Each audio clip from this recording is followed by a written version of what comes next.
Пане Володимире, що власне сьогодні сталося, на вашу думку? Я сьогодні був звільнений з посади голови Українського інституту національної пам'яті відповідним рішенням Кабінету міністрів України. Чому Кабінет міністрів ухвалив це рішення? Як голова центрального органу виконавчої влади, відповідно, саме таким чином я і звільняюся з займаної посади.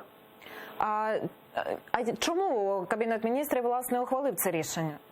Я думаю, що це питання радше до Кабінету міністрів. Для мене важливо, що я мав попередні розмови з керівником Кабміну, з прем'єр-міністром Олексієм Гончаруком, де отримав запевнення щодо того, що інститут продовжить існування в форматі такому, який він був створений в 2014 році, як центральний орган виконавчої влади, що буде продовжено власне ті ключові напрямки роботи інституту і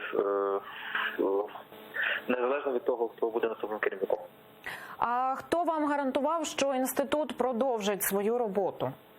Очевидно, що головною гарантією того, що інститут продовжить свою роботу, буде запит суспільства і контроль суспільства над діями влади. Але разом з тим я мав домовленості, розмови з прем'єр-міністром, і я не маю підстав не довіряти цьому. З інститутом зрозуміло, а от ви з чим плануєте надалі займатися? Найближчим часом, я думаю, радше якоюсь творчою роботою. Я, як керівник Інституту національної пам'яті, зробив достатньо багато для того, щоб були створені хороші умови для написання історії. Зараз спробую скористатися ними сам.